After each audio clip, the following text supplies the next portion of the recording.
Hello दोस्तों, आज हम आधुनिक भारत का इतिहास पढ़ेंगे जिसमें 13 अध्याय हैं। पहला अध्याय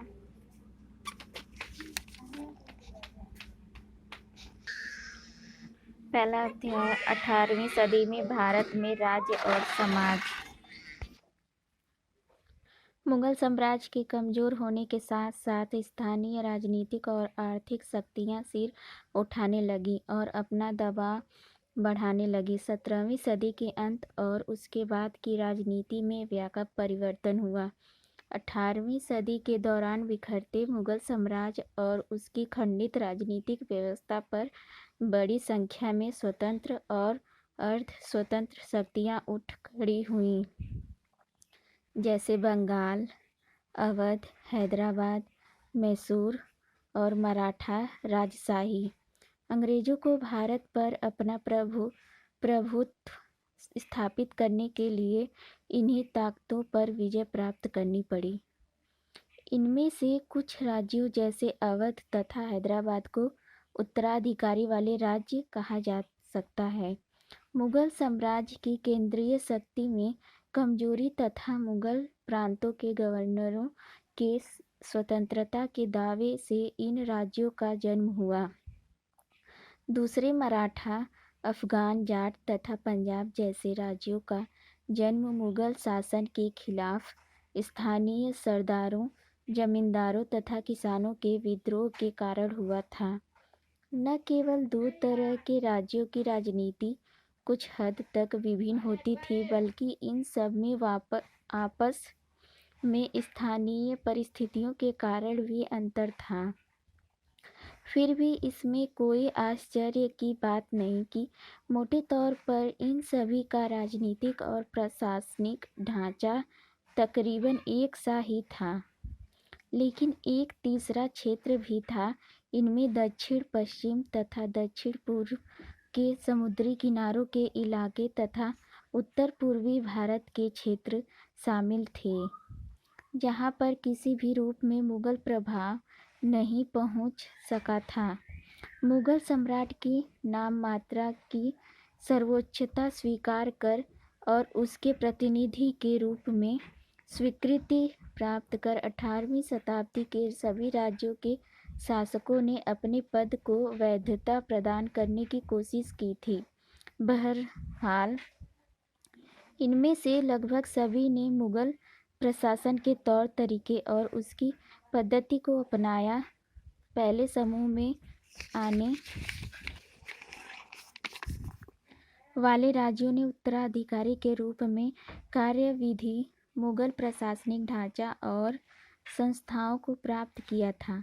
दूसरों ने इनमें अलग अलग मात्रा में थोड़ा बहुत परिवर्तन करके इस ढांचे तथा इन संस्थाओं को अपनाया था, जिसमें मुगल शासकों की राजस्व व्यवस्था भी शामिल थी। इन राज्यों के शासकों ने शांति व्यवस्था बहाल की तथा व्यावहारिक, आर्थिक और प्रशासनिक ढांचा खड़ा किया। निचले स्तर पर काम करने वाले अधिकारियों, छोटे छोटे सरदारों तथा जमींदारों की ताकतें कम की और इस काम में इन सबको अलग अलग मात्रा में सफलता मिली।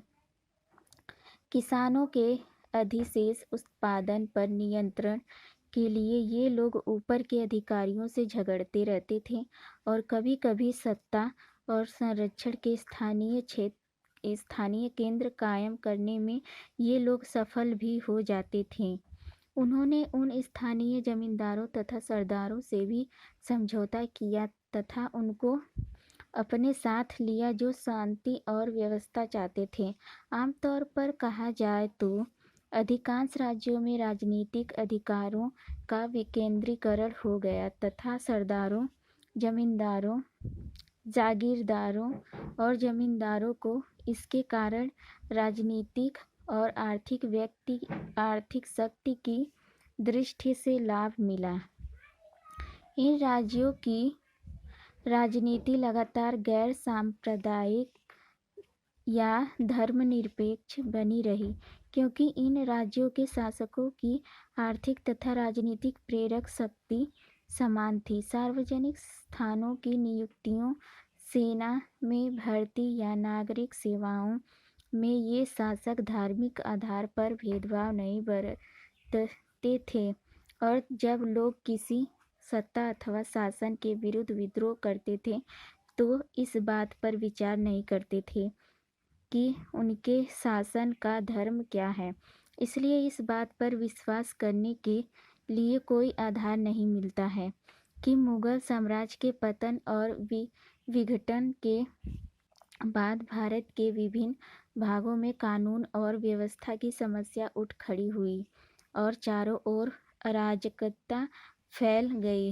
वास्तविकता तो यह है कि 18वीं शताब्दी में प्रशासन तथा अर्थव्यवस्था में जो भी अव्यवस्था विद्यमान थी वह भारतीय राज्यों के आंतरिक मामलों में ब्रिटिश हस्तक्षेप और ब्रिटेन द्वारा चलाए गए विजय अभियानों का परिणाम थी।